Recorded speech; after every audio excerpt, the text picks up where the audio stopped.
E eu já vou logo dizendo que qualquer coisa que eu falar aqui que desloque vocês, a culpa é do Felipe, eu não tenho nada a ver com isso. Tá? Eu queria agradecer demais a oportunidade, porque acho que Caio e Giordano, Felipe também, e quem tiver aqui que seja pesquisador, pesquisadora, a gente sabe da importância que tem a gente poder falar sobre o nosso tema de pesquisa, falar sobre o que nos movimenta, falar sobre o que afeta a gente. E eu gosto de usar essa palavra, afeta, porque eu acho que a gente não se deslocaria, não se movimentaria, você não estaria aqui numa... Hoje é quinta, né? Ouvindo a Priscila, se isso não fosse algo muito importante para você. Então, eu quero te dizer que isso é muito importante para mim. Esse tema é muito importante para mim, por diversas questões, e eu acho que a gente pode aproveitar muito bem isso. Agora, sabendo dessa importância do tema, eu não posso deixar de dizer para vocês que, para além da importância dele, é um tema muito difícil. E por que é um tema muito difícil? Aí eu vou recapitular um pouquinho o que a gente viu aqui de manhã, né? Eu não sei se vocês perceberam, mas todas as falas, todos os comentários, todas as perguntas mais diretas em relação aos, não aos porquês, mas aos frutos do que a gente ouviu do Caio e do Giordano aqui, eles revelam, de certa forma, um incômodo. Eles revelam, de certa forma, uma coisa que a gente crê, que a gente estabelece como fundamento de fé, que a gente vem no culto, a gente adora, a gente se reúne, a gente tem a comensalidade, a gente tem a coinonia, mas, no fundo, quando a gente aprofunda um pouco, quando a gente cutuca, quando a gente mexe um pouquinho mais, a gente fica assim, caramba, estou totalmente instável. Então, eu estou dizendo isso para vocês, não achem que é puro converser meu. Na verdade, isso é um fundamento metodológico da minha parte, porque, assim como tiveram muitas perguntas aqui, antes de chegar a este púlpito, a esta frente de sala, eu as tive também. E eu sei que esse é um tema muito delicado, então eu vou tratar, na medida do possível, com toda a delicadeza teológica, pedagógica, didática, para que a gente não saia daqui pior do que a gente entrou, né? Digamos assim. Então, por que eu estou falando isso? O Davi, assim, gentilmente mostrou o livro, e eu queria dizer que eu parto, toda a minha fala aqui, nesses 45 minutos, toda a minha fala vai partir de uma antropóloga indiana chamada Veena Das.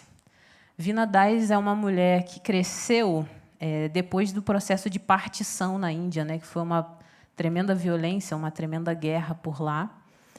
E ela observou que a violência ela era sentida de formas distintas de acordo a uma classe social, de acordo ao gênero da pessoa. E ela entendeu, cara, não adianta a gente teorizar só. Não adianta a gente teorizar. A gente precisa, sim, teorizar, e ela parte muito ali de Wittgenstein, teorias da linguagem e tudo mais, mas ela fala, o texto mais importante para mim, e aí tornou-se para mim também, para a Priscila também, é o texto social. E o que é o texto social? É a nossa biografia envolvida no matemática que a gente estuda. E o que você está fazendo aqui comigo hoje, de certa forma, é a escrita de um texto social. Porque aqui eu não vou discutir com vocês a validade da teologia da satisfação penal, eu não vou discutir com vocês se ela é mais correta ou se ela é mais difícil de lidar, eu não vou discutir com vocês se ela é totalmente válida ou inválida para os nossos dias, mas eu vou discutir também, ou principalmente, como ela afeta o nosso cotidiano de fé. Como essa teologia ela causa, eu vou usar aqui a palavra do pastor Levi, que a gente estava brincando ali, como ela causa paranoias, ou não, como ela causa traumas, ou não, como ela chega em formato de dúvida, ou não. Então, assim, para mim, isso é muito importante dizer, antes de tudo, porque a gente vai construir aqui hoje um texto social teológico. Porque a gente vai debater aqui, não se a gente crê ou não, mas os resultados do que a gente crê e como isso afeta a gente ou não. A gente está discutindo aqui não se a minha igreja é certa ou errada, mas como essas implicações de fé elas afetam o meu cotidiano, a vida da minha família, a minha vida na faculdade e por aí vai. Então, isso é muito importante para mim para dizer para vocês, porque eu vou por esse caminho. E se isso não fizer sentido para vocês, eu já peço desculpas de antemão, mas eu não consigo fazer de outra forma. E aí, pensando nesse texto social, antes de entrar propriamente dito na teologia, eu queria que vocês me ajudassem numa coisa, né? Vocês almoçaram, deve estar todo mundo cansado, com sono, ninguém tomou um cafezinho. E eu queria pedir para vocês... Pô, André, me dá um também. Eu queria pedir para vocês o seguinte: se vocês tivessem que... vocês encontraram comigo na rua, é um pleno domingo, 15h. Aí o pastor, o líder de missões, por exemplo, da igreja, o departamento de missões da igreja, chamou vocês para algo evangelístico. Vocês me encontram na rua. Como é que vocês me abordariam? Paz do Senhor. Mais o quê? Jesus me ama. Acabou o assunto aí, acabou o evangelismo aí. Vem aí, né? Jesus morreu por mim. Paz do Senhor. Jesus me ama. Jesus morreu por mim. Não, irmão, pera que aí já chegou no momento de louvor. Você se acalme. É só o evangelismo primeiro. Vamos lá. Paz do Senhor. Jesus me ama. Jesus morreu por mim. Mais alguma coisa? Você já ouviu falar das 4 leis espirituais? Adorei. Quais são as 4 leis espirituais, amiga? Você está me evangelizando. Me evangeliza. Todos pecaram e estão distantes da glória de Deus. Todos pecaram e estão distantes da glória de Deus. Mas existe um interesse de Deus de que Obrigada. as pessoas se aproximem novamente dele. 2. Então, ele envia o seu filho para morrer por você. Certo. Para que você se arrependa e tenha vida eterna. 4 pontos. Batistaça. Glória a Deus. Quando eu começo a tratar sobre teologia da satisfação penal, sabe o que é engraçado? Todo mundo fica assim, cara, teologia da satisfação penal, de onde essa menina está tirando isso? Que expressão é essa? Do que ela está falando? Todos vocês são teólogos e teólogas? Todos vocês? Não tem nenhum teólogo e não teólogo aqui? A gente só aprende teologia da satisfação penal e talvez com outra nomenclatura na universidade, na faculdade de teologia. Porém, não sei se vocês são evangélicos e evangélicas desde criança. As 4 leis espirituais são as 4 etapas da teologia anselmiana. E aí, por que eu estou falando isso com vocês de novo? Repito. Eu vou contar uma história de um texto social que é meu. O ano era 2016.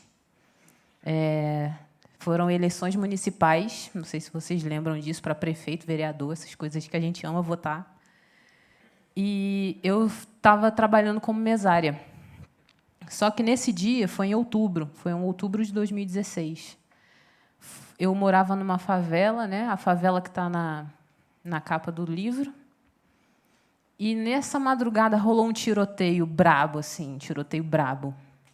E que era um tiroteio que eu não via há muito tempo, assim, sabe? Porque às vezes as coisas acalmam, depois elas pioram de novo e fica uma parada meio cíclica. E foi um tiroteio muito bizarro. Durou tipo de 3 da manhã e eu tinha que me apresentar na sessão eleitoral, na minha zona eleitoral, às 7 da manhã. E deu 6h45 e a parada não passava. Aí eu, batista, teóloga, imersa na teologia sacrificial, eu tenho que dar o meu sangue pela minha pátria, eu vou sair de casa. Vou andando, vou enfrentando. A parte sacrificial é brincadeira, eu não pensei nisso, não. Só pensei que eu não queria pagar a multa do TSE. E aí eu saí. Na hora que eu saí, a gente acaba se acostumando, né? A gente acaba se acostumando a essa coisa do tiroteio, a gente aprende a ver os intervalos. E eu saí. Quando eu saí, andei uns 100 metros, e aí eu dei de cara com um corpo. Era uma vítima daquele tiroteio. E era um cara do tráfico, né? E aí, o que eu fiz? Segui andando, fui para a minha sessão eleitoral e fui trabalhar nas eleições. Só que nesse meio caminho, né, nesse curtinho, eu fiquei pensando, cara, que loucura isso, que doideira. E a gente passa, vê o corpo, vê o sangue, vê a morte e vai viver. Na volta, no almoço, que a gente tem 1 horinha de almoço, não sei se vocês já trabalharam como mesários, eu adoro, eu acho mó barato, acho uma experiência assim, antropológica o negócio. Eu voltei e fui olhar a situação do corpo. E tinha assim, cara, é ilegal, né? Mas, dadas as circunstâncias, dados os contextos, a ilegalidade é uma forma de subsistência. E tinha muita gente fazendo boca de urna, assim. E o corpo lá, pô. E a galera hasteando bandeira, entregando folheto, e o corpo lá. E lá. Beleza, o corpo ficou lá o domingo todinho. Acabaram as eleições, a gente soube quem ganhou. Eu fui para o culto à noite. E eu ainda estava mexida com aquilo. E no culto à noite eu prestei atenção se iam falar alguma coisa. Não falaram nada. O corpo só foi retirado no dia seguinte, porque era quando iriam limpar a rua e quando deram permissão de algum tipo de autoridade do Estado, né, a polícia, no caso, entrar para retirar. Priscila, e daí? É uma palestra sua ou é um testemunho seu? Eu estou dizendo isso para vocês porque foi nesse dia que eu comecei a pensar na teologia da satisfação penal. E foi nesse dia que eu comecei a pensar nessa categoria aqui, sangue, comecei a pensar na vida e morte, comecei a pensar na expiação, comecei a pensar na substituição, comecei a pensar na ira, comecei a pensar em todas essas metáforas que a gente usa para explicar uma determinada imagem de Deus. Comecei a pensar o quanto eu tinha o sacrifício de Jesus e uma determinada forma de compreensão do sacrifício de Jesus interiorizada de mim, inclusive, Agnes, desde quando criança. E foi então que eu decidi estudar sobre isso.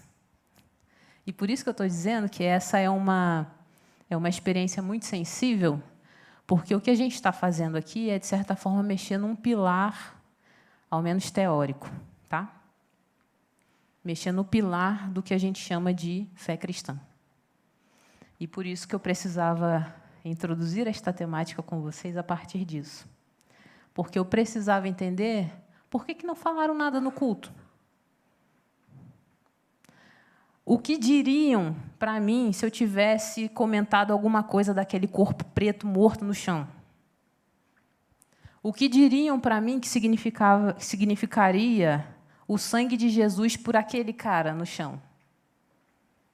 O que eu diria para a família daquele cara que não está enquadrada em todas as dinâmicas morais da nossa teologia em relação ao que significa ou não a vida eterna, a salvação, o que significaria uma imagem determinada de Jesus Cristo, do Deus Pai, do Espírito Santo? Quais seriam as minhas narrativas para essa família?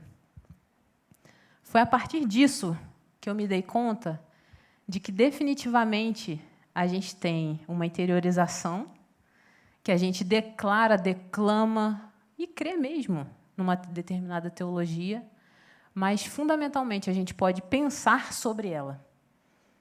E aqui eu não estou te falando assim, poxa, repensa a tua teologia, cara, porque ela está toda errada, toda bagunçada, toda bizarra. Eu estou te dizendo assim, a gente pode repensar essa teologia, quer dizer, pensar sobre a nossa teologia. E é isso que a gente está fazendo aqui hoje. Dito isso, de onde vêm, então, as 4 leis espirituais que hoje a gente consegue declarar tão facilmente, tão naturalmente, né? Porque viram uma naturalidade tão gigante que a gente não sabe nem de onde a gente aprendeu. E eu quero dizer uma coisa para vocês. Fundamentalmente, quando Santo Anselmo, né, vou chamar assim da vertente católica, ou a vertente mais protestante, quando Anselmo de Cantuária começa a teorizar acerca da morte de Jesus, ele parte do que o André Anés falou ali alguns minutos atrás, sobre a união hipostática. Qual era o contexto de Santo Anselmo para ele poder pensar de forma mais racional? E aí, quando eu digo de forma mais racional, eu estou falando de um movimento chamado escolástica, que ele era super adepto, que queria pensar a teologia, que queria pensar a fé cristã de uma forma não tão... Como é que eu posso chamar isso? Não tão ingênua. Então, ele passa a dizer, olha, a fé ela faz parte do intelecto. Ela, de certa forma, precede o intelecto, mas o intelecto faz parte. Então, como é que a gente racionaliza um pouco esse sentimento de pertença a Deus, esse sentimento de pertença a uma comunidade religiosa? Como é que a gente dá sentido àquilo que a gente diz que a gente crê? Santo Anselmo parte disso, dessa ideia de racionalização da nossa fé. Qual é o contexto que esse cara está inserido? O Giordano já falou aqui 2 vezes, pelo menos, que ele estava inserido ali no contexto do século XI. E aí eu adorei a palavra do Caio, achei lindíssima. Régio. Gostei pra caramba. Régio. Era uma coisa feudal, período medieval, que eles tinham, qual era a lógica? Senhores, e que os senhores mandam em quem? Vassalos. Esse cara, então, está pensando a partir da filosofia, da escolástica, tentando racionalizar a fé num contexto onde o senhor máximo é o cara que cuida de onde? Das terras, dos bichinhos, das pessoas. É o cara que gerencia, de certa forma, a vida em sociedade. Ele é, de certa forma, a figura máxima de poder político naquela sociedade. Então, Santo Anselmo está inserido nesse contexto. Tem um teólogo que é o orientador da Ivone, foi orientador da Ivone Gebara. Como é o nome dele? Tem aquela coleçãozinha, o Cristo, a Salvação, Deus. O cara, Adolfo Guexé. Adolfo Guexé. A gente tem que ler 75 vezes cada livro para chegar no pontinho central ali do Guexé. E ele fala uma coisa muito interessante. Ele diz assim, na primeira página do Cristo, toda teologia ela é datada e situada. E eu digo mais, toda teologia é datada, toda teologia é situada e toda teologia tem uma assinatura. E a assinatura da teologia da satisfação penal tem a rubrica de Anselmo.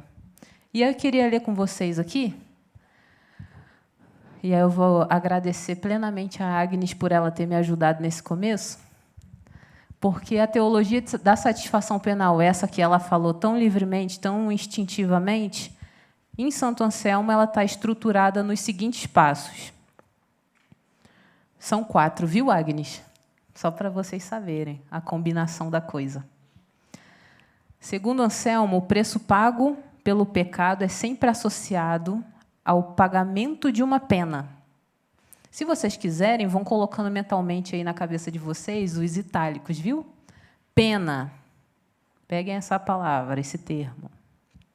Segundo passo, para ele desenvolver o que a Agnes falou tão instintivamente. O ser humano, por si só, é incapaz de pagar tal pena. 3. A satisfação penal é a maneira pela qual a dívida, aí bota outro itálico aí na tua cabeça, pelo qual a dívida é aniquilada. 4. E o último passo. Somente a morte de um Deus-homem, união hipostática, as duas naturezas de Cristo, é considerado um valor equivalente ao tamanho da dívida. O que o Santo Anselmo está fazendo aqui? Gente, a gente precisa simplesmente explicar para este contexto como a gente diz que Deus fez homem e para que ele se fez homem. A obra mais clássica de Santo Anselmo, portanto, aí vou rasgar meu latim aqui para vocês, Cur Deus Homo, porque Deus fez homem, que ele vai sistematizar tudo isso que eu estou falando aqui para vocês. É a obra mais clássica. A gente estuda essa obra na Faculdade de Teologia? Não muito. Mas eu vou chegar lá onde a gente estuda para vocês verem que, apesar de ser uma teologia do século XI, com um fundamento filosófico do século XI, e não estou dizendo que isso isso não quer dizer que seja descartável, né? Estou pensando se isso é a única possibilidade, se isso absolutiza a nossa fé. É esse contexto que ele está dizendo. E aí eu vou ler para vocês aqui trechos desse Cur Deus Homo, tá? Diz assim, ó: o pai desejou a morte de seu filho porque não quis salvar o mundo de outra maneira, sem que o homem fizesse algo grande. 2. Não convém que Deus deixe o pecado impune. Todo que peca deve devolver a Deus a honra que ele lhe roubou, e essa é a satisfação que todo pecador deve dar a Deus. Quem deve cumpri-la, ou seja, a satisfação, é um homem. Do contrário, o homem não satisfaz. Do contrário, o homem não satisfaz a dívida. Ou seja, tinha que rolar um Deus homem para que a pena do pecado fosse aniquilada, saudada e por aí vai. Priscila, por que a gente, de certa forma, continua estabelecido e fundamentado nesta teologia? Ela foi a única? Não, ela não foi a única. Giordano falou aqui para a gente de uma delas, que foi a teoria do resgate pago a Satanás, e eu vou só dar uma pincelada aqui para vocês, porque tentaram, antes de Anselmo, explicar, né? Qual então, é a validade, qual é a finalidade da cruz? A teoria do resgate pago a Satanás diz que Jesus morreu na cruz porque essa dívida, essa pena que a gente adquiriu, onde? Lá no pecado original, texto de Gênesis, ela tinha que ser liquidada. Mas para quem? Para Satanás. Então, era tipo Deus chegando com um malote e entregando assim, ó, agora acabou, viu? Não venha me cobrar mais nada, não. E quem estava dentro do malote? O filho. Essa era a ideia do resgate pago a Satanás. Só para vocês terem... Gostei do irmão que falou, foi você, né? Metáforas. Criem essas imagens aí na cabeça de vocês. Essa é a teoria do resgate pago a Satanás, que ficou, inclusive, de certa forma, aceitável por muito tempo. E era assim que a igreja explicava, de certa forma, a cruz de Jesus. Uma outra possibilidade, aí essa dada por Irineu de Leão, foi a teoria da recapitulação, que, inclusive, eu acho uma teoria muito bonita. Uma teoria muito bonita, porque é como se Jesus ele tivesse morrido na cruz, padecido na cruz, sofrido tudo aquilo pela gente, vertido o sangue dele, para que ele entendesse, de alguma forma, o que era ser humano. Mas ele era Deus também. E aí isso resume e resolve, de certa forma, a questão da união hipostática ainda, que ainda era uma problemática. Eu acho bonita essa teoria do Ireneu. Em terceiro, eu posso citar a teologia da influência moral, por exemplo, a teoria da influência moral, que era de Pedro Abelardo. Nessa, a gente tem uma ênfase muito mais subjetiva, né, digamos assim. Na primeira, a teoria do resgate pago a Satanás, quem é a figura central ali? É Satanás, diabo. Na segunda teoria, a teoria da recapitulação, quem era a figura central? Era o ser humano. Né? E aqui eu vou fazer um breve parênteses. Quando eu falo ser humano, eu tenho certeza que na cabeça de vocês pensam homem. Porque em nenhuma sistemática eu vi escrito ser humano. Ou seja, salvação é só para homem, né? Meninas, estamos lascadas aí na sistemática, viu? Para a gente não rola. Jesus morreu só pelos rapazes. Terceiro lugar dessa teologia da influência moral, Cristo viveu, sofreu e morreu para manifestar o amor de Deus pela humanidade e mostrar solidariedade com seus sofrimentos. Isso é mais místico, né? É uma coisa mais mística, uma explicação mais poética, mais teológica, teopoética, digamos assim. Mas não rolou, não. Não rolou, não. Por que não rolou? Justamente pelo contexto. O contexto arrastou a validade dessa teologia, dessa teoria de Santo Anselmo, para dentro do núcleo da soteriologia, para dentro do núcleo da eclesiologia, digamos assim, para dentro de um núcleo da pneumatologia, porque a gente aqui vai juntando nós, né? Vai juntando, vai fragmentando, pegando os caquinhos e fazendo um belo mosaico teológico do qual a gente tem muita dificuldade de se tirar dali ou tirar algum pedaço. E aí eu quero ler para vocês aqui uma outra situação. Na verdade, citação. Que diz o seguinte. Veja se vocês conseguem unir os pontinhos aí. Em troca da proteção do Senhor, aí Senhor é com S minúsculo, porque não estou falando de Deus, é Senhor feudal, e do acesso a elementos de necessidades básicas, vassalos eram obrigados a servir e defender os interesses políticos e econômicos dos seus senhores. Submissão à vontade do Senhor era o trabalho mais importante do vassalo. Eu vou repetir isso aqui. Submissão à vontade do Senhor era o trabalho mais importante do vassalo. Sem isto, itálico na tua cabeça, a honra do Senhor em larga escala e a ordem social estavam ameaçadas.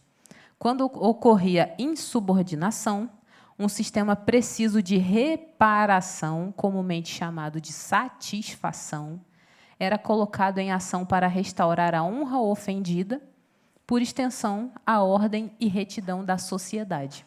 Fecha parênteses. Eu estou falando de teologia aqui? Sim ou não? Sim ou não?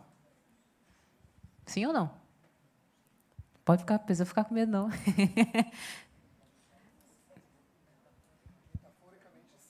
Metaforicamente, sim. Essa é uma leitura, não uma leitura, mas uma análise sociológica, histórica, desse período de onde Anselmo estava inserido. E chega a ser gritante a semelhança metodológica que há entre aquilo que acontecia naqueles dias, na sociedade, e a semelhança que se estabeleceu a partir de um quadro teológico que Anselmo desenvolveu. O que eu estou querendo dizer aqui? O cara olhou para a sociedade, o cara pegou aquele formato, aquele modelo de ordem, e lançou esse modelo de ordem para dentro do que a gente chama hoje de ortodoxia. Anselmo era vacilão, ruim, gente chata, queria causar confusão, queria fazer alguma coisa? Não, gente. Teólogos e teólogas não trabalham por uma questão só de briga, de confrontos e de conflitos. A gente também trabalha por uma questão de conhecimento, de estruturação. E, no fundo, o que a gente está discutindo aqui é que, naquele momento, a ortodoxia, a ordem, a estrutura da instituição igreja, com I maiúsculo, que a gente sabe o que significa, ela demandava essa teorização, ela demandava essa sistematização. E aí, volto para o meu texto social. Quando eu li isso aqui, eu me perguntei, caraca, como é que isso sobreviveu 10 séculos? Como é que isso aqui sobreviveu 10 séculos? Não por ser bom ou ruim, repito, mas pela força do conteúdo, pela inteligibilidade do conteúdo, pelo sentido que esse conteúdo dá, de certa forma, pela maneira como a instituição defende esse conteúdo e pela forma como a gente se relaciona com esse conteúdo. Porque quando a gente tira, de certa forma, quando a gente faz essa pergunta aqui, cadê? Por que Jesus tinha que morrer? Se a gente não chega numa resposta confortável, a gente fica num processo de quase que esquizofrenia da fé. Se a gente não entende a cruz do Cristo, a gente fica assim, trêmulo e trêmula. E aí eu queria ler para vocês, peço licença de vocês, porque ler às vezes é um pouco desconfortável, Mas eu queria dizer para vocês assim, ó, se toda teologia é datada, situada e foi, nesse caso, assinada por Anselmo, quem endossou? Porque se hoje a gente chega aqui e fala dela, dela que eu digo assim, devidos, ressalvados os limites, né? Se a gente fala dela, é porque ela funcionou. E aí eu quero ler para vocês aqui as continuidades, algumas continuidades dessa teologia que Anselmo desenvolveu lá no século XI. Me permitam, por favor. Diz o seguinte, vou dizer de quem é não, depois vocês me digam aí, se vocês quiserem. Todo mundo teólogo, teóloga, não vai ter problema com isso. Começa assim, gente, esse poema. A serpente, instrumento de Satanás, procura provar que a vontade de Deus para com o ser humano não é boa. Até aí, beleza. Satanás parece que os cega, ou seja, quem é esse os cega aqui? Os pecadores. Para que não possam ver, cadê? A ira, para que não possam ver a ira de Deus e seu juízo. Por isso, para vencer esse pecado, faz-se necessário aquele que traz consigo a inexaurível justiça, isto é, o Filho de Deus. Nós que cremos em Cristo, temos a esperança de que seremos ressuscitados no último dia para a vida eterna. Portanto, essa afirmação inclui a redenção da lei, do pecado e da morte, e aponta para a esperança clara e certa da ressurreição e da renovação na outra vida, depois desta que temos agora. Pois se a cabeça da serpente deve ser esmagada, certamente é necessário que a morte seja abolida. Se a morte é abolida, também é abolida a lei.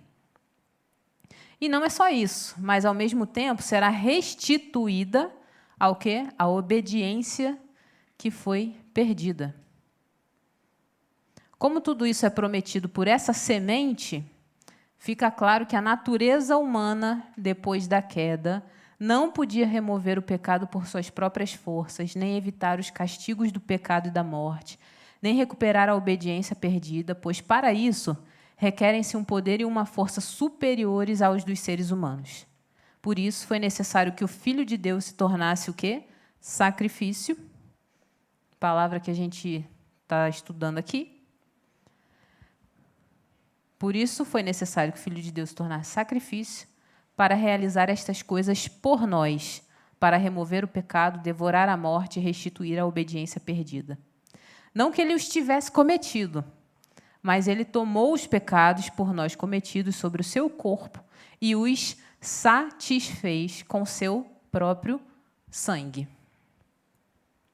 Ademais, aqui vejo a obra do Senhor Jesus Cristo, ou seja, que ele derrama seu sangue por mim, morre, ressuscita e me dá seu batismo e sacramento. Tudo isto é feito verdadeiramente pelo meu Deus, pois essa pessoa é tanto verdadeiro Deus quanto verdadeiro homem, um só ser divino com o Pai. Vamos fazer um bolão aqui de quem é esse texto? De quem? Não, o teu não, irmão. Podia ser também, mas não, né? Não é meu, não. Vou dar uma dica aí para vocês não dormirem. O cara gostava de pregar as coisas nos lugares. Pregar literalmente aqui, sem metáfora. Quem? Pô, Lutero. Sem brincadeiras agora, vocês conseguem perceber a estrutura fundamental desenvolvida por Anselmo naqueles 4 passos que eu li anteriormente para vocês, desenvolvida nesses extratos que eu coletei das obras selecionadas de Anselmo? Tem uma repetição não somente da ideia, mas do método. É esse roteiro epistemológico que a gente precisa caminhar para a gente entender. Isso eu estou dizendo por eles, viu? É esse roteiro epistemológico que a gente precisa caminhar para a gente entender o fundamento da nossa fé. É isso que está posto aqui. É isso que tem essas são as ligações aqui, ó. Ira, cristologias, para que ele tinha que morrer, negociação, diferenciação das alianças, interiorização do sacrifício e por aí vai. E aí eu quero ler uma outra aqui com vocês. E aí vocês vão acertar também de quem é. Depois da queda, para onde quer que voltemos os olhos, nos deparamos de cima a baixo com a maldição de Deus, que, ao ocupar e envolver criaturas inofensivas por nossa culpa, necessariamente oprime nossa alma pelo desespero. Sendo um juiz justo, que é Deus, não consente que sua lei seja violada sem o correspondente castigo. Sem Cristo, vemos Deus, de certo modo, irado conosco e com a mão preparada para a nossa ruína, e não somos abraçados por sua benevolência e caridade paterna, senão em Cristo. Se há uma separação perpétua e irreconciliável entre a justiça e a iniquidade, enquanto permanecermos pecadores, não pode nos receber por inteiro.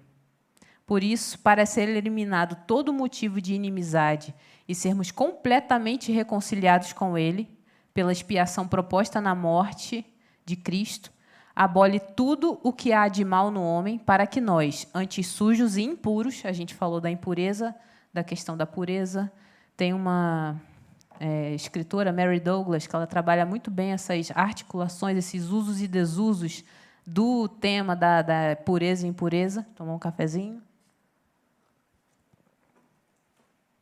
E o texto segue. Cristo se fez sujeito à maldição. E foi preciso que assim fosse feito para que, sendo a maldição transmitida para ele, fôssemos eximidas dela, que permanecia para nós em razão das nossas iniquidades. Se olharmos somente para nós mesmos e considerarmos tal a condição digna de nossos méritos, nenhuma esperança nos resta. Mas, rechaçados por Deus, somos sepultados em condenação eterna. Já foi explicado que há somente um caminho da libertação que nos resgata de tão infeliz calamidade, a aparição do Cristo Redentor, por cuja mão o Pai Celestial, apiedado de nós, conforme sua imensa bondade e clemência, quis nos socorrer, desde que abracemos a sua misericórdia com fé sólida e nela descansemos com esperança constante. Só vou dar uma outra dica, é de um outro reformador. Calvin. Exatamente. E aí eu vou dar uma pausinha aqui na leitura e eu queria perguntar uma coisa para vocês. Assim, sinceramente, honestamente mesmo. Como é que foi, ou como é o contato de vocês com esse tipo de linguagem? Como é que vocês, não desse tipo de linguagem que eu digo assim, de púlpito, né, mas com isso aqui, ouvir isso aqui, é confortável? É confortável, gente? O que vocês sentem? Pode falar.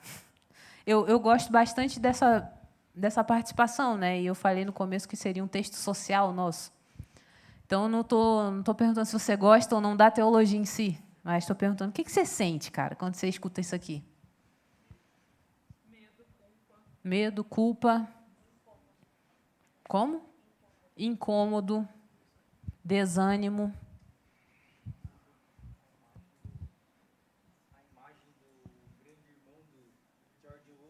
Tipo isso. 1984. É. Vigiar e punir. Pô, meu moleque meteu um Foucault agora. Massa. É. Algo mais? Incapaz, impotente. Algo mais? Também sinto que ele devia ser um pouquinho perturbado, né? Porque eu acho que essa culpa passa no texto, né? Esse desespero passa no texto. Esse Deus que nos mata. É bem interessante. Eu acho também que faz parte de quase de um estilo teológico, literário, digamos assim.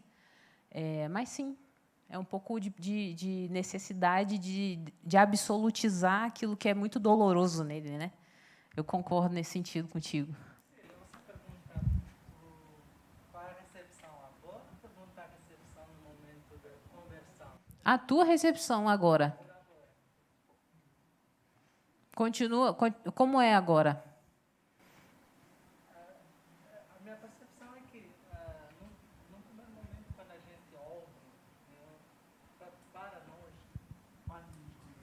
todos aqui, diante da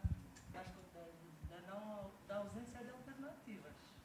Quando a gente começa a compreender e mergulhar em outras alternativas, em outras formas de compreender esse processo, aí começa a fazer confusão. Né? E aí a gente busca a forma, inclusive, em termos de negociação dessa explicação. Por quê? Não sei se eu sou o único, mas a gente faz essa negociação o tempo todo. A gente não exclui totalmente aquilo que a gente tem levado desde o processo de conversão. Então, a gente busca um termo da gente estar confortável diante do que nós conhecemos a vida toda, nesse processo de conversão, e diante das novas formulações teológicas que a gente compreende. Aí, Emiliano, né? Eu concordo plenamente contigo. E aí a minha pergunta é, qual é a profundidade da nossa negociação? Porque a gente de certa forma, reproduz o método, ou reproduz o roteiro epistemológico, pelo menos. Né? E isso não é bom ou ruim, isso é um fato. Né? E quando eu pergunto o que a gente sente, não é porque eu quero ouvir de vocês algo é bizarro, né? É porque eu quero que a gente pense assim, como é que a gente consegue conviver com uma teologia que causa algo tão negativo de um ser que a gente diz ser tão positivo, digamos, né? De algo que nos salva, de algo que nos demanda, de algo que nos insere num roteiro de vida, que nos insere numa dinâmica de negociação, mas de negociação com os nossos próprios postulados, com as nossas próprias convicções, que nos insere numa negociação com o outro que é totalmente diferente, não só o outro material, mas o outro que a gente não consegue dissecar. Então, o exercício que a gente está fazendo aqui é da gente se perceber reprodutores, digamos assim, de uma teologia que, às vezes, a gente quer fugir. E, Priscila, mas é normal. Sim, normal. Mas eu acho que a gente não consegue, de forma muito natural ou naturalizada, fazer esse exercício teológico de se ver dentro dessa teologia, de se ver dentro desse método. Porque quando a gente ouve que a mão de Deus vai pesar sobre a nossa cabeça e que a ira divina vai recair sobre a gente não pensa, obviamente, num contexto. Vou pensar o contexto desse negócio. A gente sente aquela teologia. A gente experimenta aquela teologia. E, no fundo, o que eu estou fazendo hoje aqui com vocês é da gente experimentar a teologia sacrificial, não dizer se a gente crê ou não crê. Porque é isso que define se a gente vai fazer um exercício de fé que tente dar outro sentido a essa pergunta aqui. É isso que define se a gente vai se esforçar para tentar aprimorar um conhecimento de fé específico que dê sentido a esta pergunta. Se vocês não estão enxergando, a pergunta é: por que Jesus tinha que morrer? Então, no fundo, o que a gente está fazendo aqui é isso. E aí, para finalizar as citações, eu quero só dizer mais uma. Cadê o de Campinas? É Cirilo? Cirilo, teu nome? Irmão Cirilo.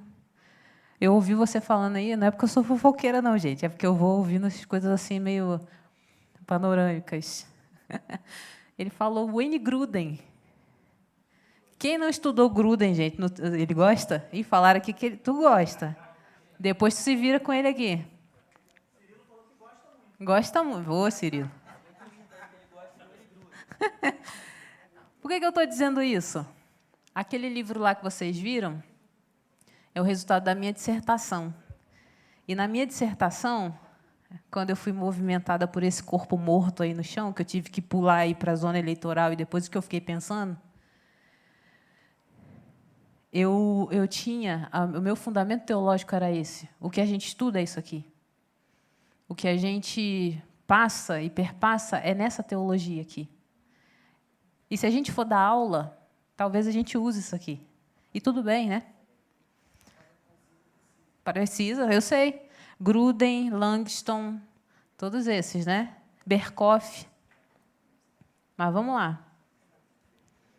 Misericórdia, irmão. Fala esse nome alto, não.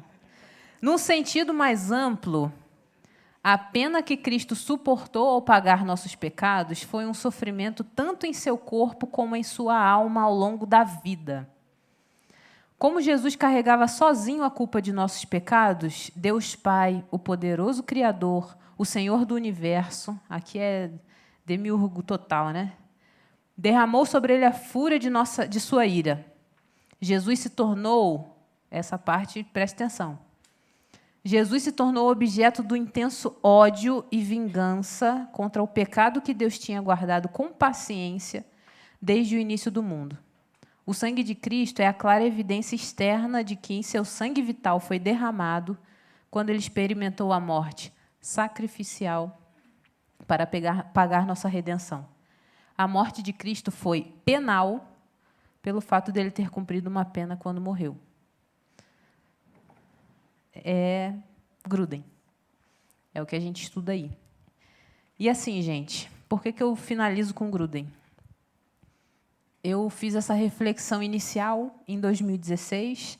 Em 2017, eu comecei a estudar, fui para o mestrado.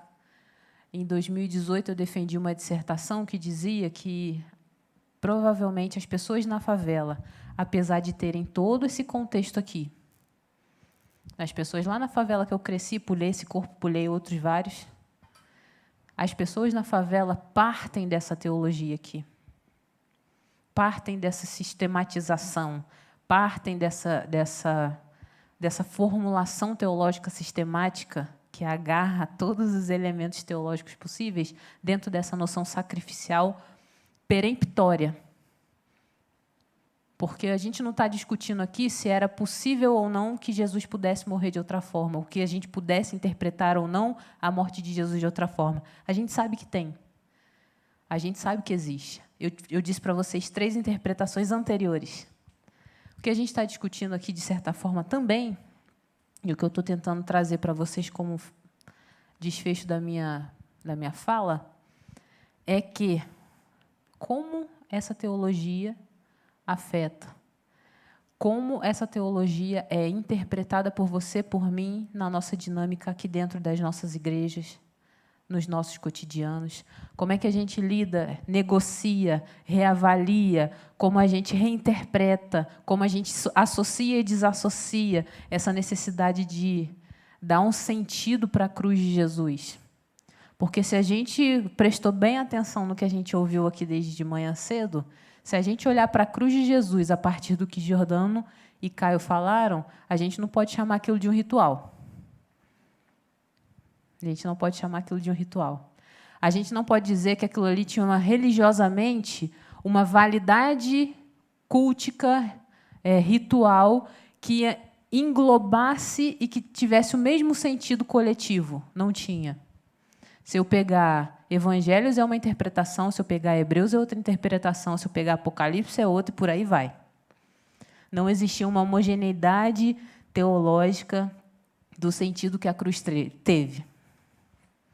Então, o que era a cruz? O que foi a cruz? O que é a cruz para uma mulher preta favelizada, minha mãe, que está lá agora na favela, talvez ouvindo outros tiros, como eu ouvi naquele dia? Quais são as possibilidades que a gente tem não de jogar fora, como você falou, né? A gente não joga fora, a gente negocia, sim. E quais são essas possibilidades teológicas? Quais são os novos recortes metodológicos que a gente vai utilizar para refazer e fazer essas negociações? Quais são as novas metáforas que a gente vai usar para dar sentido a todas essas palavras aqui que estão dentro da nossa linguagem recorrentemente? Até porque a gente viu que está lá no texto bíblico, né? A questão é, teologia da satisfação penal não é única, não foi absoluta, tem data, assinatura, mas também pode ter outras rubricas. Eu acho que a gente pode fazer isso, pode repensar isso, pode ir dando sequência a esse processo, mas a gente precisa saber de onde isso partiu. Quais são as ferramentas teológicas que eu e você temos agora, né? Para que não surjam esses sentimentos aí quando a gente ouve o que a gente professa. Porque pode ser incômodo para caramba, mas a gente ouviu aqui o que a gente professa. Né? Então, É isso. Quais são os teus textos sociais? Quais são os produtos dos textos sociais que essa teologia da satisfação causa? E como é que a gente pode ir organizando com método, com fundamento, com inteligibilidade, com validade, com apoio, suporte de uma teologia bíblica bem feita, mas de uma sistemática que não só responde à questão da razão, mas à questão também do cotidiano. É esse o nosso desafio. Eu acho que é esse o nosso desafio. E eu espero que vocês tenham caminhado comigo por esse caminho. Obrigada.